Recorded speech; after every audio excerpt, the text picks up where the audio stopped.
In this course, we are going to go over the fundamentals of flow cytometry. By the end of the course, you should have a basic understanding of what flow cytometry is, how a flow cytometer instrument works, and some of the potential issues that you will encounter when setting up a flow cytometry experiment. Let's start by defining what flow cytometry is.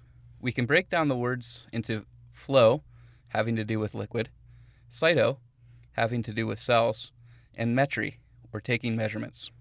So a simple answer to what is flow cytometry is we are taking measurements of cellular characteristics of cells in a liquid suspension.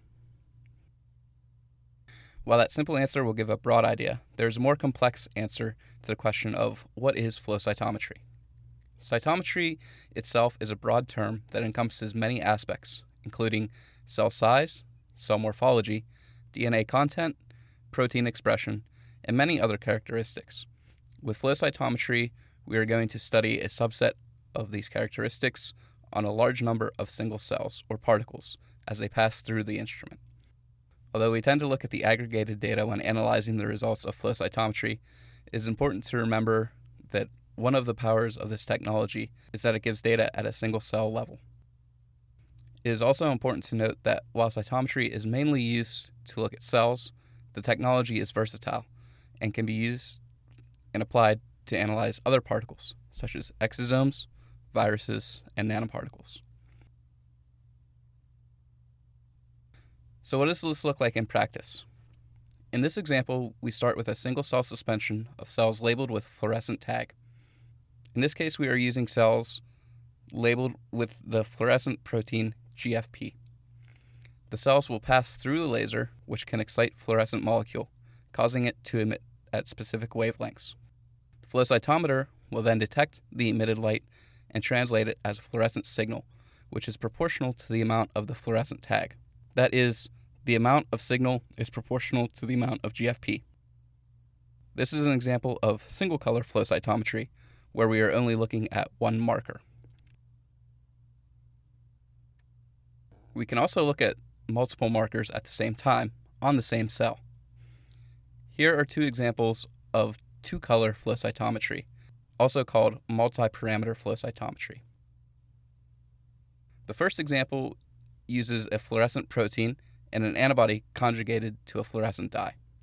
The second example uses two antibodies conjugated to different fluorescent dyes. In this case, GFP, FITC, and PE are fairly commonly used fluorophores, which can all be activated by the same laser. We can also use more than one laser in an experiment, which will give us access to other fluorophores. We will discuss this more later on in the course. But how does flow cytometry actually work? We can break the flow cytometer down into four major component parts: the fluidics, the lasers, the optics, and the electronics. Throughout this course, we are going to go through each component and show their individual contributions to the instrument's function in more detail. Shown here is a basic schematic representation based on BD Fortessa flow cytometer, which we will use to highlight the different components. We'll start by discussing the fluidics component. The basic purpose of the fluidics components is to move the cells or particles to be analyzed from the tube or plate and focus those cells so that they are in a single file. Once the cells have been focused, they will be pushed one by one through the lasers. There are a number of different fluidic systems for different cytometers, and each have their own advantages and disadvantages. However, all of these systems can be used to achieve the same ultimate function, which is what we will be focusing on in this course.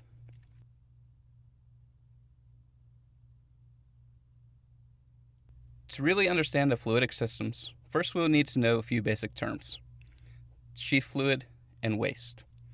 The sheath fluid is a general term for the liquid which forms a sheath or enclosure around the core stream, which is where your sample is injected. Different cytometers will use different liquids for their sheath fluid, depending on the type of fluidic system being utilized.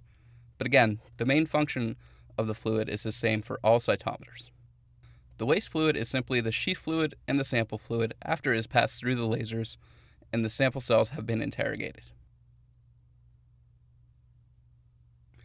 If we just look at the outside of a cytometer, we will see something like this.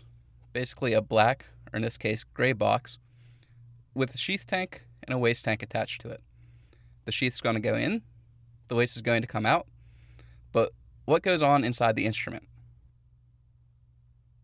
If we open up the cytometer, we will see that it looks something like this image, which again is based on the BD Fortessa instrument.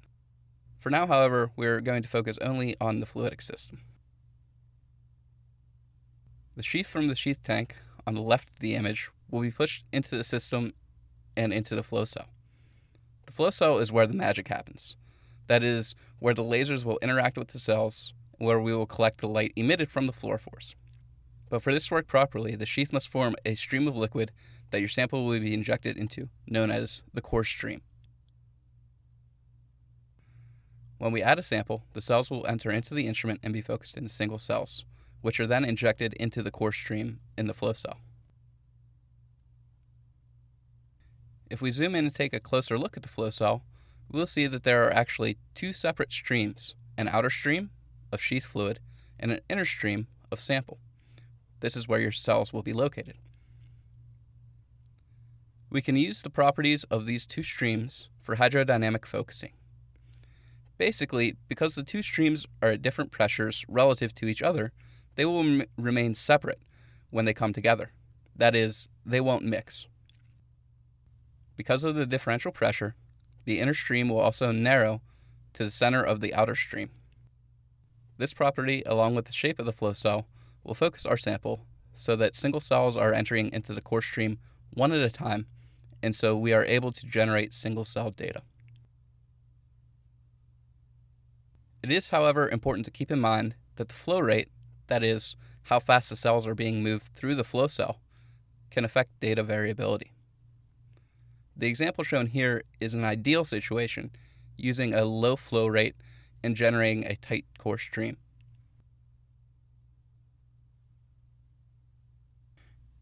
If we increase the flow rate, that core stream will get wider, and we may or may not have single cells going through the lasers, which can affect data variability.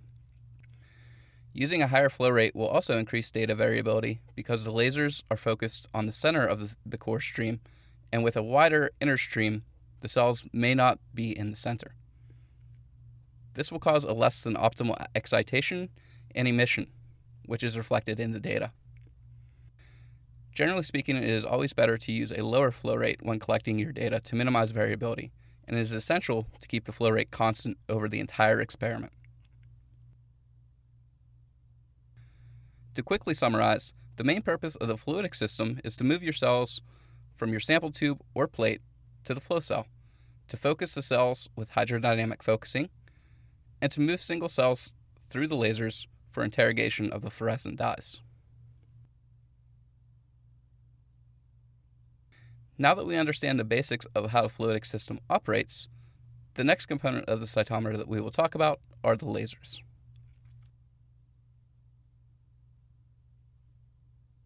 As I mentioned previously, the lasers will come into play after the cells have been focused in the core stream. Different cytometers will have different numbers of lasers, generally somewhere between 2 and 5 lasers. But once again, the principles will work the same across all instruments. In the example shown here, we have a system with multiple lasers, but we're only going to focus on one laser, the 488 nanometer blue laser, for now. As you can see, the cells have been focused into a single file and are passing through the lasers one at a time. As the cell passes through the blue laser, the GFP and PE molecules will become excited and emit light. This is one way of visually depicting what happens as the cells go through the laser. Another way of depicting what is happening would be to look at what happens to each fluorophore. Physics tells us that the fluorophores will start at a ground state of energy, E0. And as the fluorophore passes through the laser light will be absorbed, causing an excitation of the fluorophore's electrons into an excited state. As the electron returns to the ground state, it will emit energy in the form of light.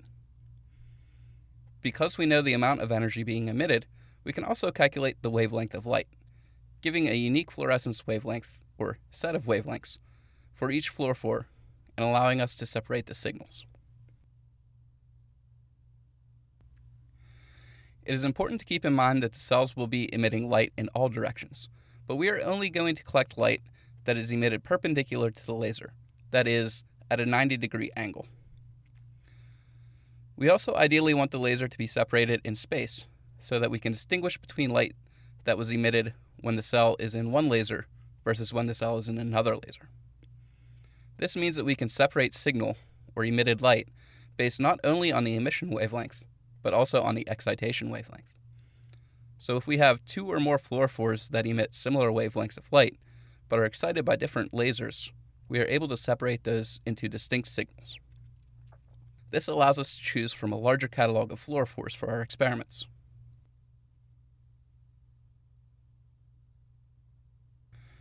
This is another way of visualizing the spatial and temporal separation of signal. Here we see that the cell goes through the blue laser first at the top, then sequentially the cell passes through the UV, red, and violet lasers. Because there is a spatial gap between the lasers, there is also a time gap between the signal pulses from each laser. This allows us to better differentiate between the fluorophores. If we look at this example again, we will see that the light emitted at 90 degrees is picked up and sent to the detectors via an optical cable. That optical cable is going to channel emitted light to detector banks, where the signal can be measured. These detector banks, also known as detector arrays, generally hold multiple detectors, as well as filters which will direct the emitted light to the proper detector. In this example, we have 3 photomultiplier tubes, or PMT, as detectors. We'll talk more about how PMTs work in a minute, but first we need to discuss how light is directed to the proper detector. In front of each detector, you can see that there are 2 filters, a long-pass filter and a bandpass filter. The long-pass filters will allow wavelengths of emitted light above a minimum wavelength threshold through the filter.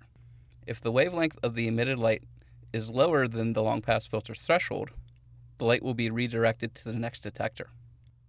If the emitted light is above the long-pass filter's threshold, then it will pass through the long-pass filter and go to the bandpass filter. The bandpass filter allows a specific range of wavelengths of emitted light through to the detector. If the emitted light is not between the lower and upper thresholds of the bandpass filter, the light will not be allowed to pass through to the PMT. So, when the light emitted from the excited fluorophores enters to the detector array, it will go to the first set of filters. Any light longer than the long-pass filter's minimum wavelength will pass through to the bandpass filter. Any light within the bandpass filter's range will be allowed through to the detector. Any emitted light with a wavelength shorter than the long-pass filter's threshold will be redirected or split to the next detector in the sequence, and then the same thing will occur with the next set of filters. In this example, we are looking at a detector array with 3 detectors and 3 sets of filters. This detector array has the ability to give us 3 distinct signals from one cell. Another way to look at this would be to look at the emission spectrum of these fluorophores using a spectral viewer. We can see that these fluorophores are all excited by the same 488 nanometer laser and emit light across wide ranges of the visible light spectrum. With the use of bandpass filters, we can collect light only from specific small regions of the spectrum, where the emission for that particular fluorophore is at its highest, or peak emission, in order to separate out the signals. You can also see that there may still be some overlap of signal in other detectors, which is referred to as spectral spillover. We will discuss the issue of spillover more thoroughly later in the course. Again, with this example, we are looking at a detector array with 3 detectors and 3 sets of filters, which will give us 3 distinct signals from one cell. But what actually happens when the light reaches the PMT? For the answer to that question, we have to look at the electronics component of the cytometer. What happens when the emitted light reaches the PMT? A simple answer to this question is that the incoming photon is converted to a photoelectron and passes through the photomultiplier tube. As it passes from one dynode to the next, the signal is amplified based on the voltage being applied. If we increase the voltage, we increase the amplification and number of electrons, also known as the electronic signal, collected by the anode at the end of the PMT. It is also important to note that we must keep the voltage constant throughout the experiment. If we keep the voltage constant, then the number of photons has a direct relationship with the number of electrons and the magnitude of the electronic signal. So at a constant voltage, the number of fluorescently tagged antibodies attached to the cell can be directly correlated to the magnitude of electronic signal we collect. If we were to change the voltage, either within a sample or between samples, then we would not be able to compare the data. It is also important to keep in mind that we are measuring the signal in multiple samples of a single cell that we will take while the cell is moving through the laser, similar to if we were sectioning the cell into tiny slices. As the cell begins to travel through the laser, we will begin to see a signal in the detector. Once the cell is halfway through the laser, we will reach the peak of that signal. And once the cell is all the way through the laser, we will have a completed signal pulse. We can then measure the area, width, and peak height of the pulse, which we will then plot on a graph as a final output using a computer. Signal pulse represents just one cell that has passed through the laser. But when we look at flow cytometry data, we're usually looking at an aggregate of many individual cells. We can distinguish if these cells are positive or negative for the presence of a fluorescently labeled antibody based on the magnitude of the signal detected. But we should keep in mind that the negative cells can and usually will have a background value that is greater than 0. This background signal is known as autofluorescence. In addition to collecting fluorescence signal, we will also detect two other parameters called forward scatter and side scatter. These are measurements of laser light which have been diffracted, that is, bent, by the cell as they pass through the laser. Forward scatter detects light that is diffracted at a small angle and gives us a relative measurement of the size of the cell or particle. Note that we need to use an obscuration bar to block direct laser light from being detected. Side scatter is light that is diffracted at 90 degrees, the same angle we use to detect emitted light. The side scatter light gives us a relative idea of the complexity and granularity of the cell. For example, if we have a simple spherical liposome filled with water, most of the light would pass through with minimal diffraction. Because cells will contain organelles, there will be more diffraction as there are more objects for the light to hit. Similarly, cells can come in many different shapes, and those shapes will alter the side scatter diffraction. Now that we understand what light scatter is, how can we use this data?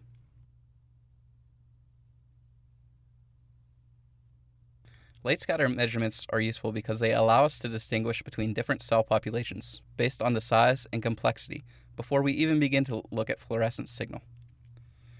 For example, here we can see a plot of human peripheral blood mononuclear cells, or PBMCs.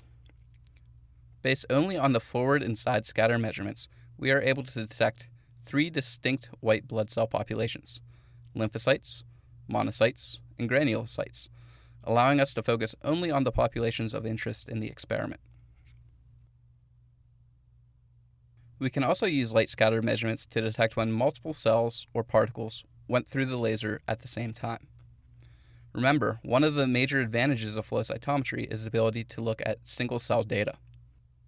When a single cell goes through the laser, we should see a defined single peak pulse measurement. However, if multiple cells go through the laser at the same time, we will see a pulse that has a greater area and greater width when compared to the peak height. By plotting the height versus area, or height versus width, we can distinguish between single cell and multiple cell events. Here we have an example of side scatter height versus side scatter area plot, which will allow us to distinguish between single cells, the cells that fall along the 45-degree diagonal line, and multiple cell events, which will have a greater area to height ratio. We can also use light scatter to set the minimum thresholds when acquiring our data. This is important as it can help to keep out background noise as well as debris and dead cells from the downstream analysis. Most cytometers will automatically set a minimum threshold based on the forward scatter. However, this threshold can be adjusted if necessary. In this example, the data was collected using the BD FACS-DIVA software, and the first plot shows the automatic threshold, which is set at 5,000 on the forward scatter scale. This eliminated any potential events below 5,000, which are most likely background noise. Notice, however, that there is a population of debris and dead cells in the bottom left-hand corner of the plot. These events are not useful for the analysis, but are being collected, which unnecessarily increases the file size of the saved data. If we increase the threshold to 20,000 on the forward scatter detector, as we do in the second plot, we can see that we cut out most of this unwanted debris. If we increase the threshold still further to 70,000 on the forward scatter detector, we eliminate all of the debris, but are also cutting out some of our actual cells. So, while the threshold function can be very useful for removing unwanted events prior to data acquisition, you must also be careful not to set it too high, or you will lose important data. Note that any data below the threshold will not be saved. So, if the threshold is set too high, that data will not be collected. So when we put together all of the different components, we get a much more complete picture of the flow cytometer and how it works. The fluidics moves the cells into the flow cell and focuses them into single cells in the core stream via hydrodynamic focusing. The single cells are then interrogated, one at a time, by each laser, and fluorescently labeled antibodies attached to the cells will give off light as they pass through the laser. The emitted light is routed via optical cables to detector arrays, with one array per laser. At the detector arrays, the light is split and filtered using long-pass and bandpass filters. The emitted light that passes through the bandpass filter in front of the PMT will be registered as an electronic signal and amplified by the PMT. Finally, the electronic signal will be collected, measured, and displayed by the software on the computer. Now that we've gone over how a flow cytometer works, in the next section we will discuss other things that we will need to consider when designing and implementing flow cytometry experiments. Again, when we are doing a flow cytometry experiment, we need to make sure that we are starting with a single cell suspension that has been labeled with a fluorescent tag, be that a fluorescent protein, a tagged antibody, or some other fluorescent dye. That labeled cell will pass through a laser, which excites the fluorophore, and we will collect the emitted light.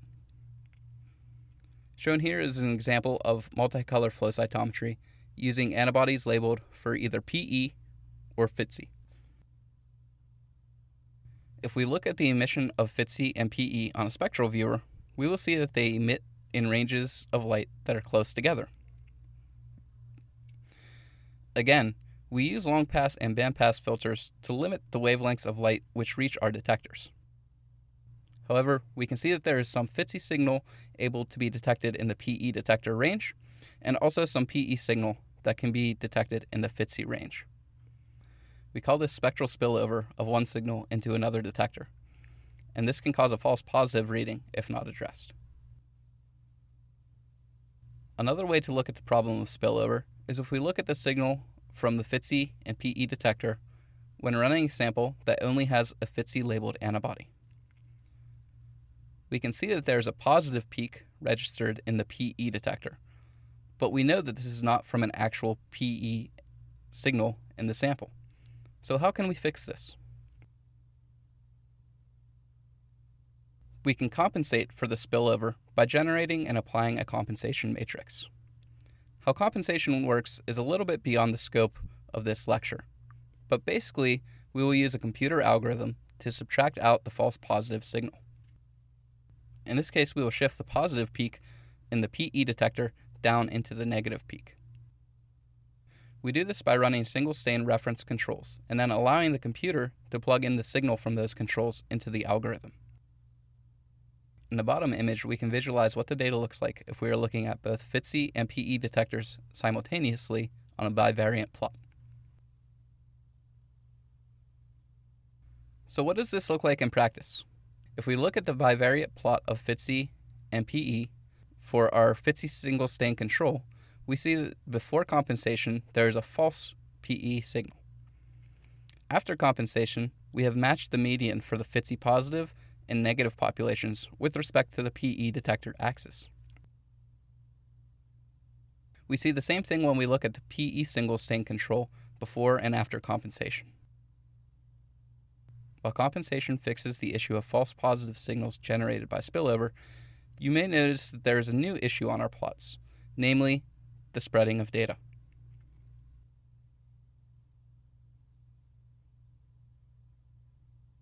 Here we can more easily visualize the problem of spreading.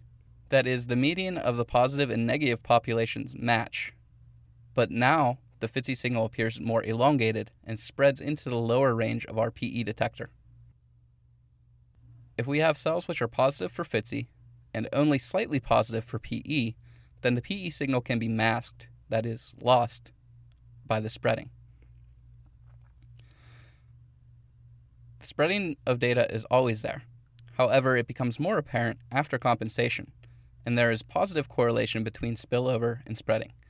That means that a fluorophore combination with higher levels of spillover will also have more issues with spreading. Unfortunately, spreading is the result of measurement error, and so there's nothing we can do to completely get rid of this phenomena, but there are ways that we can minimize spreading.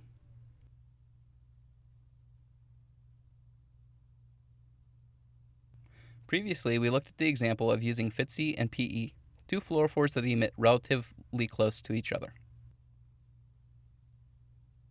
If instead we chose two fluorophores with more separation in their emission spectra, we can significantly reduce and sometimes completely eliminate spillover. So if we are only interested in looking at a few markers at a time, then we can significantly reduce the spreading issues simply by choosing combinations of fluorophores that will work well together. As we begin to add in more markers, however, this can become more difficult. Using many fluorophores that can be excited by a single laser will result in a lot of spillover between some of the fluorophores, and therefore more potential for spreading issues. We can address this problem by utilizing an instrument with more than one laser. Because of the laser time delay that we discussed previously, we can use fluorophores which are excited by different lasers to minimize the spillover and spreading issues that we would otherwise see. Notice, however, that we will still want to choose fluorophores with emissions spread out across the light spectrum to further reduce spillover and spreading.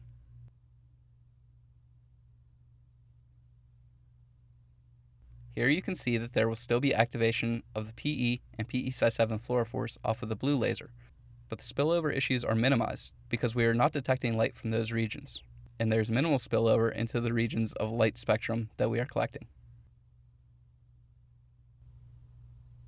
To set up compensation, you will need to have a single color control for each dye or fluorophore that you will be using in the experiment, as well as an unstained control which does not contain any fluorophores or dyes. Note that the fluorophore or dye that you use in the experiment must be the same as the one you use in your control. For example, you cannot use FITC to compensate for GFP, even though both FITC and GFP will be excited by the same laser and emit in similar parts of the light spectrum. The emission spectrum between these two fluorophores is too different, and the compensation would not work correctly. Compensation controls can either be single stain cells or compensation beads which have been stained with the appropriate antibodies. Generally, it is preferable to use the same cells that you will use in your experimental samples as your controls, as opposed to beads, because the cells will more closely resemble your samples and will have the same autofluorescence profile.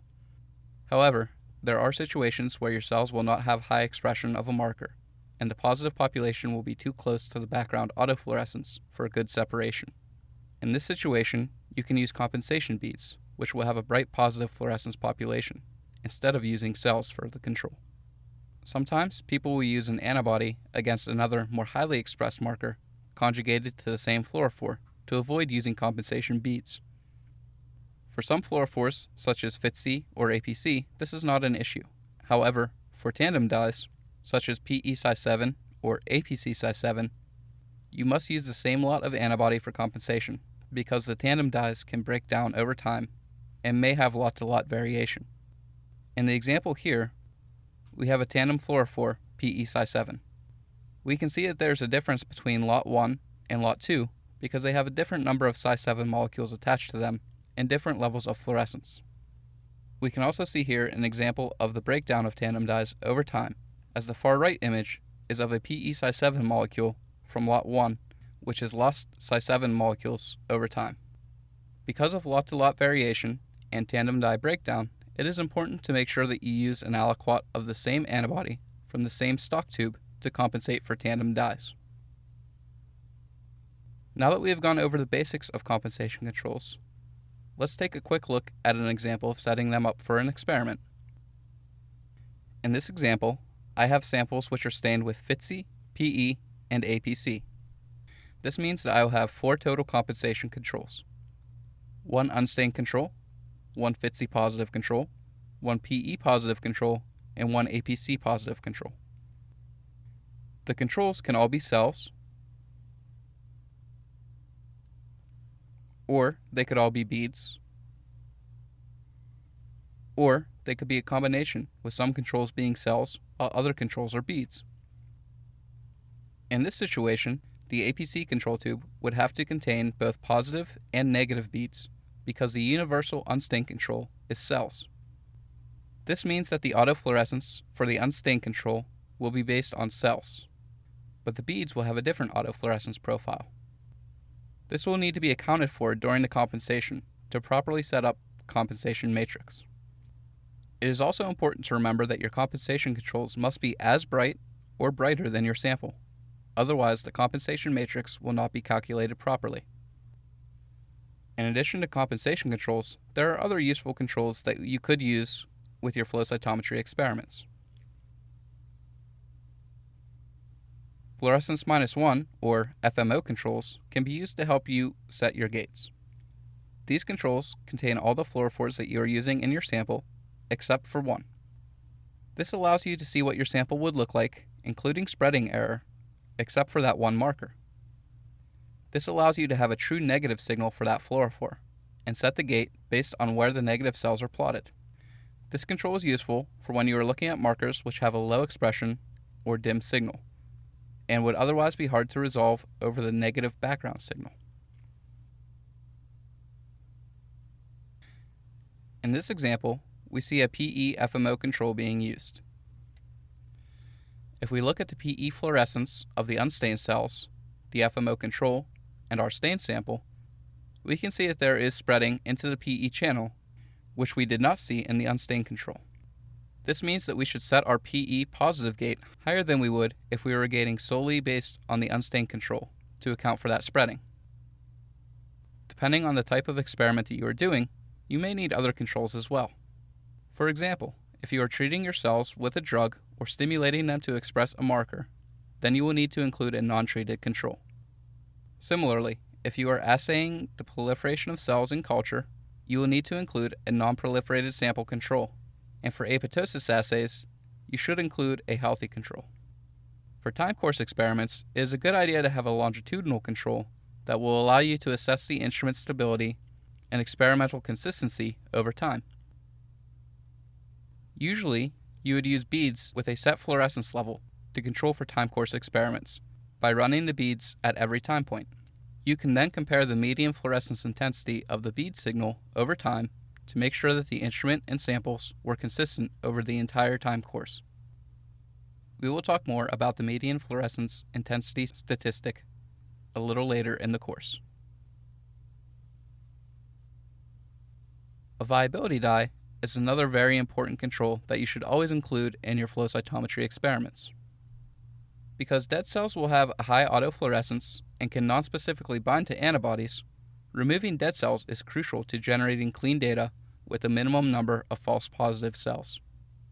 Viability dyes are molecules which are not membrane permeable, so they will not enter through an intact cell membrane. However, Because dead cells and dying cells do not have fully intact membranes, the viability dye can't enter into those cells. Reversible viability dyes, such as DAPI or PI, will become fluorescent when they bind to the cellular double-stranded DNA, but they can be washed out of cells and cannot be used when doing fixation or permeabilization. Non-reversible viability dyes are molecules which non-specifically form covalent bonds with the amine groups of amino acids. This means that they will bind to the outer surface proteins of live cells and both the outer and inner proteins of dead cells. Because they form a covalent bond, they cannot be washed out and are not lost during fixation or permeabilization.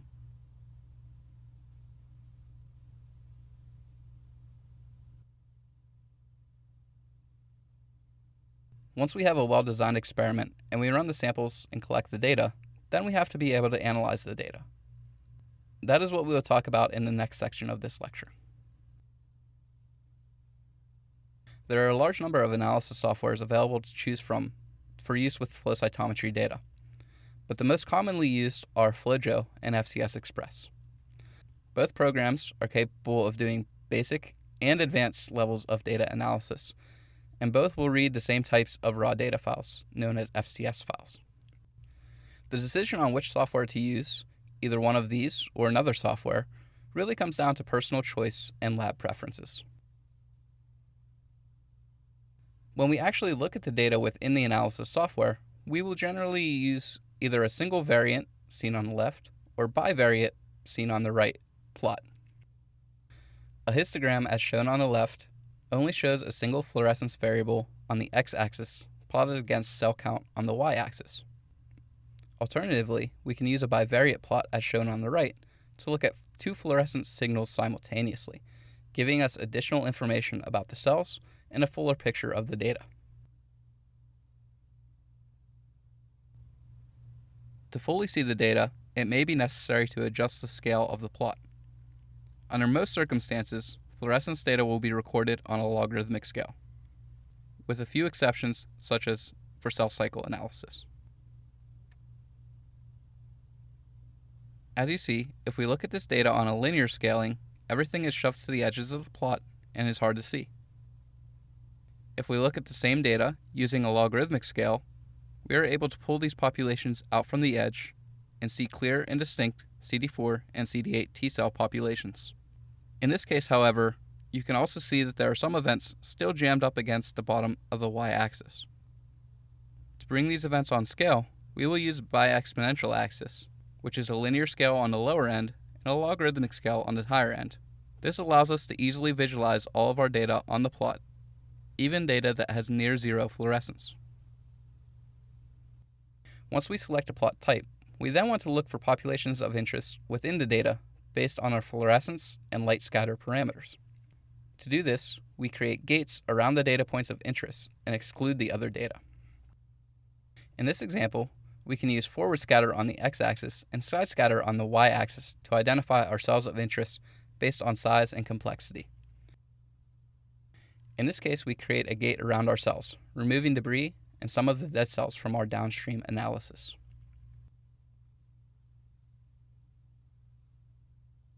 Here's an example looking at gated cells as opposed to all cells. We can see that the gated population is excluding any data points that do not fall within the gate, and we are able to hone in just on the cells that we are interested in.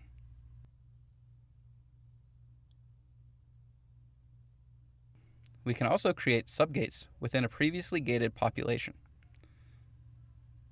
This allows us to create a gating hierarchy. At the top of the hierarchy shown here would be all events that we collected while running our sample, and as we move down the hierarchy, we are excluding the events that we do not want to analyze. In this example, we are first trying to find our lymphocytes, then making sure that we only have single cell events. Next, we are removing dead cells from the analysis. Then we are looking at CD3 positive T cells. We can further divide the T cells into CD4 and CD8 positive compartments. And lastly, from within our CD4 positive T cells, we can create a gate around our regulatory T cells, which make up only a small fraction of the total events collected. Utilizing this hierarchical gating strategy, we can locate and define populations of cells within the data and further interrogate and subdivide those populations to help determine the meaning of the data. In addition to dividing the data into different populations, we can also look at a number of population-level statistics. One of the more commonly used statistics is median fluorescence intensity, or MFI. This is a measurement of how bright the fluorescent signal is. Remember, the brightness of the signal correlates with the abundance of the marker that is expressed on the cell. That is, the higher the MFI, the more of that marker is present.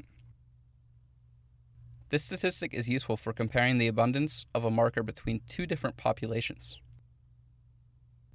In the example shown here, we have a red population, which is negative for the marker being measured, and a blue population, which is positive.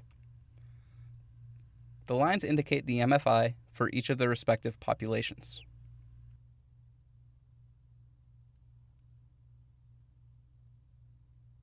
We can also use the MFI to determine what we call the staining index for a marker. If we have both positive and negative cells for a given marker within a population, we can put the values for MFI and standard deviation into this formula to calculate the separation of positive and negative peaks. The resulting value, known as the stain index, tells us how well we are able to resolve our positive signal over our negative signal. That is, how well can we resolve our signal over the background noise. This measurement is very useful when designing an experiment, as it allows us to properly titrate our fluorescently labeled antibodies to define the optimum staining concentrations. This will save us money and result in the generation of better and cleaner data. So now that we understand how a flow cytometer works and the basics of how to set up and analyze an experiment, what can we use this technology for? Some of the commonly used assays by our researchers include some fairly simple assays, such as determining transfection efficiency, cell cycle analysis, or determining cell death via apoptosis assays, as well as more complex applications such as immunophenotyping and identification and characterization of exosomes. There are many other possible applications for this technology that are not listed here, but if you are interested in using flow cytometry for other types of experiments, you can contact the staff and we can help you determine if this technology can be utilized in your experiments. So, to quickly summarize, when running a flow cytometry experiment, the cells will be focused into single cells entering the flow cell of the cytometer and pass through the lasers. As the cell goes through the laser, light from the fluorescent tag will be emitted, captured, and routed to the detector arrays, where they will be filtered before collection by a PMT. The PMT will detect and amplify the signal from the emitted light photons, creating a signal pulse for that cell, which can be measured. We can aggregate the signal measurements of many pulses, that is, many cells, and display them in single variate or multivariate plots and distinguish between cells based on signal intensity. There are some important things to keep in mind when using flow cytometry. First, there are many different flow cytometers which will have unique strengths and weaknesses. The course staff is more than happy to help you determine which instrument will work best for your particular application. Because cytometers are physically different and utilize different acquisition software, being trained on one instrument does not mean that you can use the other instruments. While the basic information provided in this course is applicable to all instruments, each cytometer also has a separate training component that you will need to pass before you are authorized to use them. Second, flow cytometry is designed for single-cell analysis. As such, you must make sure that your cells are properly prepared in a single-cell suspension before attempting to run them on the instrument. If your cells stick together, you will not generate good data, and you can clog and damage the instrument. Third, properly designing a flow cytometry experiment is critical for generating good, usable data. This should start well before you attempt to execute an experiment and includes proper sample collection and preparation. You will need to have proper controls and make sure that they are a good quality control that are applicable to your experiment. You should also test and optimize all of your reagents, including titration of antibodies, before you attempt to execute an actual experiment. If you do not have a well-designed experiment with good quality samples and good quality controls, this will significantly affect the quality and usability of your data. Again, the course staff is available to help you with experimental design and to discuss proper controls and protocols. Fourth, once we have a well-designed, properly set up experiment, we must collect all the data at a constant voltage setting for each detector. We cannot record some of the data at one voltage and other data at a different voltage and then compare those two data sets. Lastly, keep in mind that every cytometer, even if they are the same model and from the same company, will be slightly different.